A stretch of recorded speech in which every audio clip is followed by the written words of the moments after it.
البدع والأهواء، أهل البدع العقائدية وأهل البدع السياسية. نقول بيننا وبينكم السلف، بيننا وبينكم الكتب، كان فيقول البدع بيننا وبينكم. الحمد لله رب العالمين، والصلاة والسلام على رسوله الأمين وعلى آله وأصحابه ومن تبعهم بإحسان إلى يوم الدين. أما بعد، عندك يا خضير.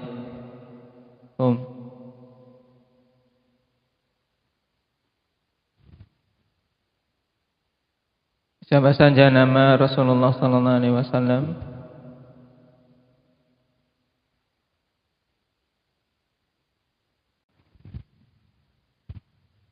Baik.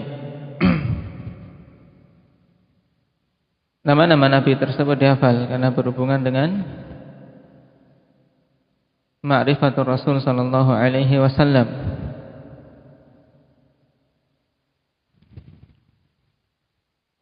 Sebagian menetapkan nama-nama yang tidak sahih, ya kawan, seperti Toha, Yasin, Naam, seperti pada salawat mereka yang masyhur. Naam, ala Toha Rasulillah. Toha bukan nama di antara nama-nama Rasul sallallahu alaihi wasallam. Juga Yasin bukan. Naam.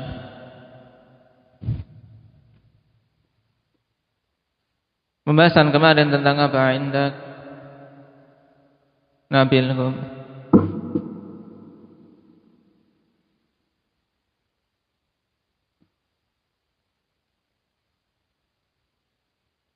Apa akhir kalimat yang diucapkan oleh Nabi sallallahu alaihi wasallam sebelum beliau wafat? Nah,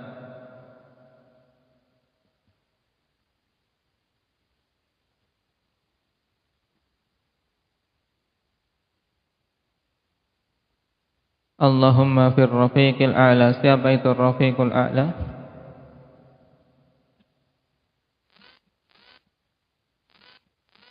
Para nabi,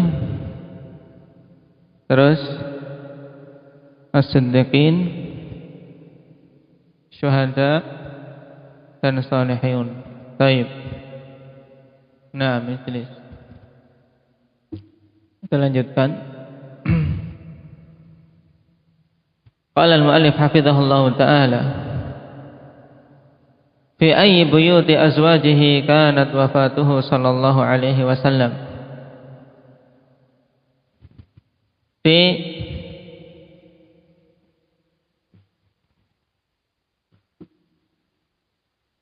rumah mana dari rumah istri-istri beliau sallallahu alaihi wasallam wafatnya Rasulullah sallallahu alaihi wasallam? Atau dengan kata lain, Rasulullah sallallahu alaihi wasallam wafat di rumah siapa dari istri-istri beliau? Wal jawab fi baiti Aisyah radhiyallahu anha. Beliau wafat di rumah Aisyah radhiyallahu anha. Sebagaimana telah kita lewati kemarin, Nabi sallallahu alaihi wasallam wafat dalam keadaan beliau menyandarkan kepalanya ke dada Aisyah radhiyallahu anha. Wa dalilu hadits Aisyah radhiyallahu anha anna Rasulullah sallallahu alaihi wasallam kana yas'alu fi maradihi alladhi mata fi aina ana ghadan yuridu yauma Aisyah. Ya rahmatullah. Bahwasanya Rasulullah sallallahu alaihi wasallam dulu bertanya di sakit beliau yang beliau meninggal padanya, di mana aku besok? Di mana aku besok? Yaitu menanyakan tentang apa? Di mana beliau akan menggilir istri-istrinya. Menginginkan hari Aisyah, yaitu menunggu-nunggu kapan sampai pada hari Aisyah radhiyallahu anha. Maka tatkala para ummahatul mukminin mengetahui hal itu dari Rasul sallallahu alaihi wasallam, mereka pun mengizinkan Rasul sallallahu alaihi wasallam untuk tinggal di rumah siapapun dari kalangan istrinya yang beliau kehendaki. Fa'adina lahu azwajuhu yakunu haitsu sya'. Nah, maka istri-istri Nabi sallallahu alaihi wasallam pun mengizinkan beliau sehingga berada di rumah Aisyah sesuai dengan kehendak beliau, tanpa harus membagi dengan istri-istri yang lain. Karena asalnya akhwanifillah di antara perkara yang dipersyaratkan keadilan adalah mabit. Itu harus. Termasuk dalam syarat adil bagi mereka-mereka yang melakukan ta'addud atau poligami adalah kesamaan dari isi mabit. Sehingga seandainya siang kemudian dia pergi di malam hari, tidak sempat tidur pada istri tersebut, ya tidak dihitung mabit. Berarti besok diberi lagi untuk dapat malam itu. Kalau yang menjadi patokan adalah menginapnya.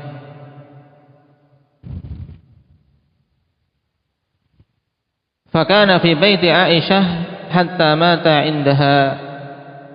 Maka Rasulullah sallallahu alaihi wasallam pun berada di rumah Aisyah radhiyallahu anha sampai beliau wafat di sisinya. Dan kemudian beliau dikuburkan di tempat beliau wafat. Sebagaimana nanti akan kita baca pada poin ke-576. Hadits rawahul Bukhari wa Muslim. Dan wafatnya Rasul sallallahu alaihi wasallam akhwani fillah merupakan musibah yang sangat besar yang menimpa kaum muslimin. Sampai-sampai para sahabat dulu akhwani fillah sangat guncang. Di awal meninggalnya Nabi sallallahu alaihi wasallam sampai-sampai Umar mengancam siapa yang mengatakan Muhammad meninggal akan dia penggal. Tapi Abu Bakar radhiyallahu anhu dengan kekokohan dan dengan ilmu yang beliau miliki, beliau kumpulkan para sahabat, kemudian beliau ingatkan tentang ayat innaka mayyitun wa innahum mayyitun. Baru semuanya sadar. Umar sendiri ketika mendengar ayat tersebut langsung tersadarkan. Beliau mengaku seakan-akan belum pernah mendengar ayat itu. Kenapa? Karena suatu peristiwa, suatu musibah yang besar terkadang menutup ingatan seseorang. Ayat sudah dihafal, sudah tahu, tapi ketika terbentur dengan musibah yang mengguncang dirinya, seseorang terkadang lupa, tidak ingat bahwasanya Nabi sallallahu alaihi wasallam adalah manusia biasa yang juga akan diwafatkan oleh Allah Subhanahu wa taala.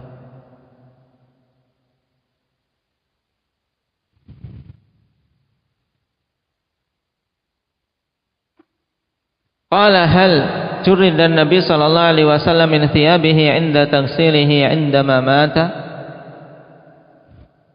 Apakah Nabi sallallahu alaihi wasallam dilepas pakaiannya ketika dimandikan di saat beliau telah wafat?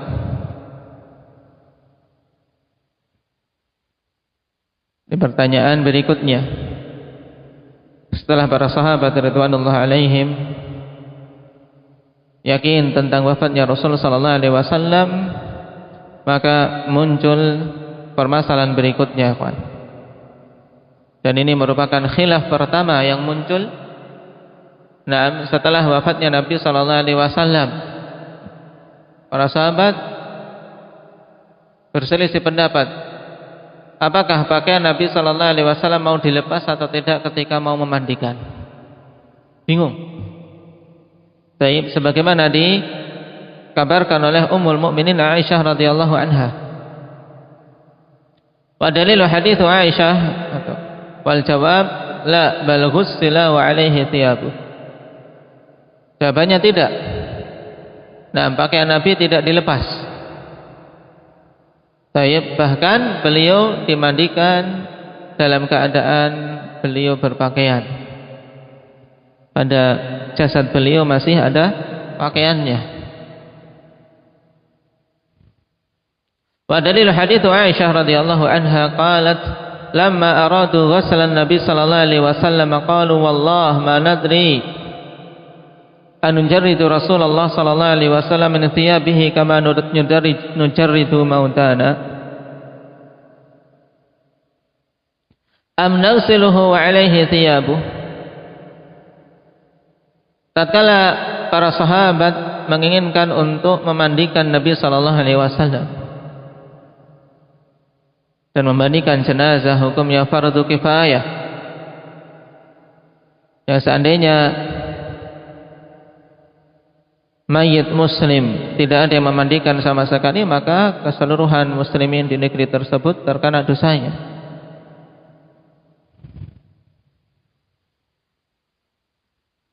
Para sahabat radhiyallahu alaihim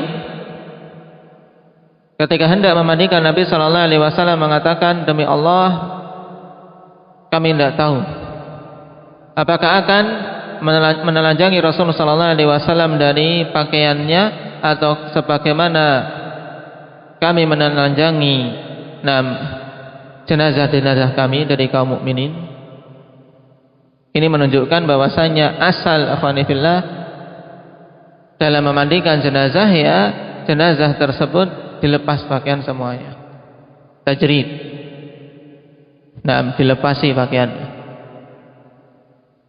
Ya tentunya melepas pakaian mayit ya dengan apa? Digunting. Tapi karena kalau mau dilepaskan seperti melepas pakaian orang hidup ya sulit.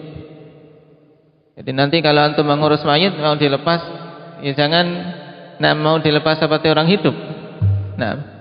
Digunting mulai dari bagian pundaknya. Taib.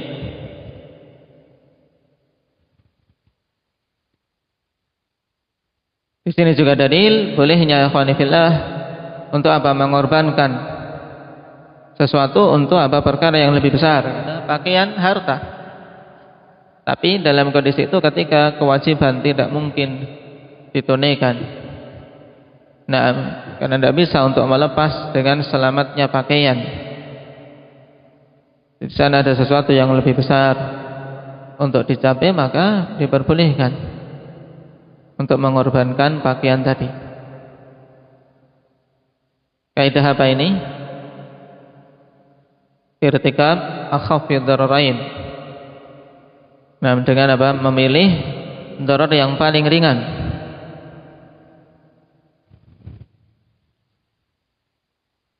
Am nagsiluhu wa alaihi thiyabu, ataukah kami memandikan beliau dalam keadaan beliau berada pada pakaiannya. Atau pakaian Nabi sallallahu alaihi wasallam masih dipakai, tidak dilepas. Jadi para sahabat radhiyallahu alaihim kebingungan. Karena Nabi sallallahu alaihi wasallam tidak seperti manusia yang lain. Allah Subhanahu wa taala berikan pada beliau haibah yang luar biasa, kewibawaan yang luar biasa. Maka ketika memandikan bingung apakah mau dilepas pakaiannya atau tidak. Falamma ikhtalafu alqallahu alaihimun naum hatta ma minhum rajulun illa wadaqanuhu fi sadrihi. Maka tatkala mereka berselisih, Allah Subhanahu wa taala pun lemparkan kepada mereka kantuk sehingga tertidur. Sampai-sampai tidak ada seorang laki-laki pun di kalangan mereka kecuali janggutnya berada di dadanya, yaitu semuanya tertunduk tidur. Orang tidur dalam posisi duduk, janggutnya kan apa? Menempel di dadanya. Baik. Karena tentunya dalam kondisi itu mereka tidak akan berbaring. Semuanya dalam kondisi apa? Kondisi punya hajah. Ini Rasul sallallahu alaihi wasallam belum dimandikan, tidak akan ada kemudian nyantai-nyantai mau baring.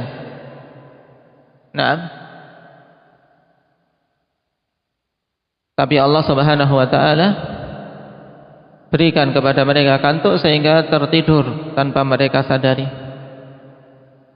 Tsumma kallamahum mukallimun fi nahiyatil bait la yadruna man hu. Kemudian seorang berbicara,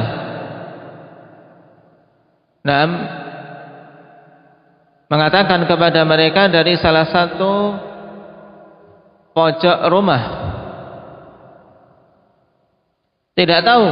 Nah, mereka tidak tahu siapa orang ini yang mengatakan kalimat yang akan kita baca nanti.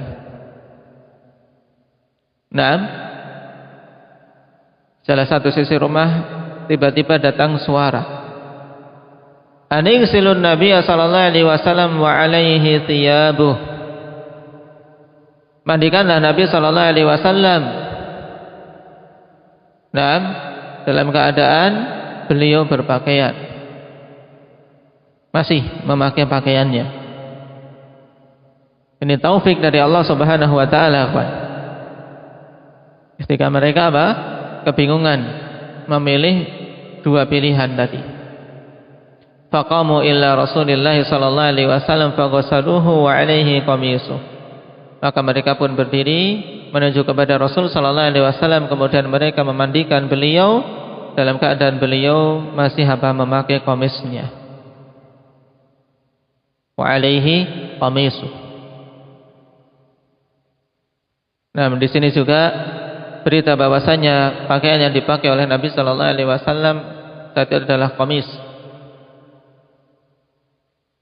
Yasubbun al-ma'. Dan qamis, ikhwanifillah, perlu diketahui qamis dalam bahasa Arab yaitu yang kita kenal dengan jubah. Pakaian ini qamis, bukan gamis yang sering dimaksud oleh orang-orang di negeri kita. Ini qamis yang dikenal dengan jubah. Walaupun sebenarnya jubah dalam bahasa Arab, jubah itu tidak seperti ini.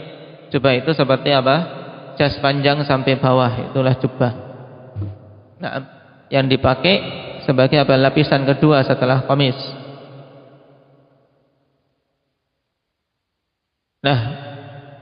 Para sahabat pun memandikan Nabi sallallahu alaihi wasallam dalam keadaan beliau memakai qamisnya. Yasubbun al-ma' fawqal qamis. Mereka pun menyiramkan air dari atas qamisnya. Wa yudallikunahu bil qamisi duna aydihim. Dan mereka pun menggosok jenazah Nabi sallallahu alaihi wasallam dengan qamis beliau. Bukan dengan tangan-tangan mereka. Jadi tidak langsung tangan-tangan para sahabat menyentuh jasad Nabi sallallahu alaihi wasallam. Hadits rawahu Abu Dawud wa hasanahu al-Albani kama fi sahih Abi Dawud wal Wadi'i fi sahih al-Musnad. Pada hadits ini ikhwanifillah terdapat banyak faedah berhubungan dengan permasalahan pengurusan jenazah. Yang pertama, menegaskan bahwasanya perkara memandikan jenazah ikhwanifillah perkara yang wajib. Bahkan Nabi sallallahu alaihi wasallam yang para sahabat sangat menghormatinya tetap harus dimandikan. Cuman mereka berselisih pendapat apakah akan dilepas pakaiannya atau tidak. Dan Allah Subhanahu wa taala pilihkan untuk nabinya bahwasanya Nabi sallallahu alaihi wasallam dimandikan dalam keadaan beliau masih berpakaian. Adapun yang lainnya, ikhwan, selain Nabi sallallahu alaihi wasallam, maka pada asalnya mereka dimandikan dilepas pakaiannya. Sebagaimana dalam hadis kama nujarridu mautana. Kecuali apabila ada hajah, apabila ada penghalang, ikhwan. Sebagaimana misalnya pada jenazah-jenazah yang diduga atau divonis terkena COVID. Kalau seorang diliputi kekhawatiran khawatir ketika melepas pakaiannya, karena tentunya melepas pakaian akan lebih butuh waktu lama daripada sekedar menyiram air, ya tidak. Maka tidak perlu dilepas pakaiannya. Tinggal disirami air. Kalau khawatir jarak terlalu dekat, ya pakai semprotan jarak 2 meter bisa. Pakai semprotan. Dan itu ahwan, lebih ringan daripada mayit tidak dimandikan sama sekali. Masih bisa, cara banyak, ikhwan. Yang sebenarnya sesuai dengan protokol juga, cuman karena Karena ketidaktahuan tentang tata cara penyelenggaraan jenazah yang syar'i, atau kemungkinannya karena memang tidak peduli. Dan ini lebih banyak. Untuk tidak memperdulikan pengurusan jenazah secara syar'i. Alasannya darurat Covid, padahal masih bisa ditempuh cara, karena ini fardu kifayah. Karena itulah kepada siapapun yang memiliki hubungan dengan orang-orang yang mengalami seperti ini, meninggal karena vonis Covid atau yang lainnya, hendaknya mengingatkan, dan terkhusus kepada pihak-pihak yang memiliki kewenangan dalam masalah ini, hendaknya memberikan perhatian terutama dalam penyelenggaraan jenazah, agar jenazah diselenggarakan secara syar'i dan padanya keutamaan yang besar, padanya pahala yang besar, memandikan jenazah, mengurus jenazah sampai dikebumikan secara syar'i.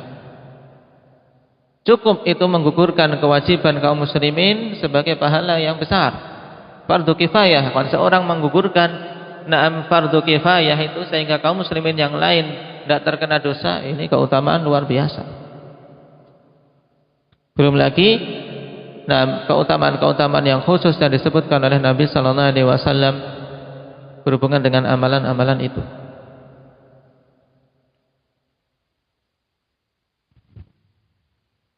Dan kepada para thalabatul ilm, juga kepada ikhwah ahli sunnati wal jamaah, hendaknya mengilmui tentang perkara memandikan jenazah.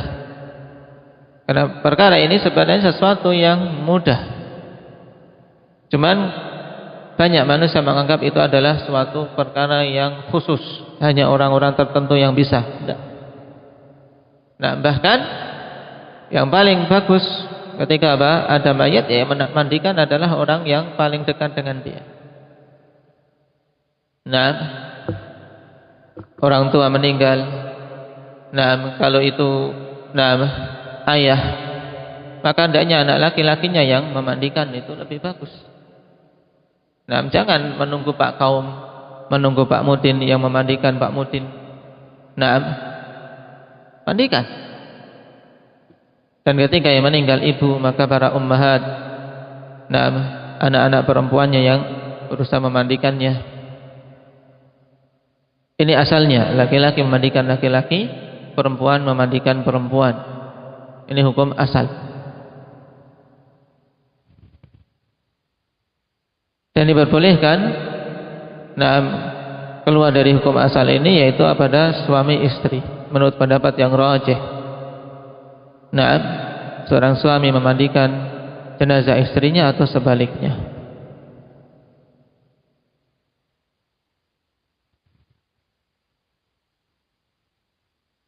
Dan syarat utama dalam memandikan, yang penting semuanya terkena air. Adapun sunnah-sunnahnya telah kita lewati dulu dalam pembahasan ahkamul janaiz. Disunnahkan sebagaimana disunnahkan pada kondisi seorang mandi janabah. Diawali dengan diwudukan, kemudian mengawali dengan bagian-bagian wudu dan sisi kanan. Tidak disyaratkan kemudian harus ada ember 7. Maksudnya 7 kali memandikan, yaitu 7 kali rata semua sudah, kemudian lagi, bukan kemudian harus pakai 7 ember, mencari 7 ember banyak, pinjam ke sana kemari, bukan itu maksudnya. Barakallahu fiikum, nasallallahu at-taufiq was sadad.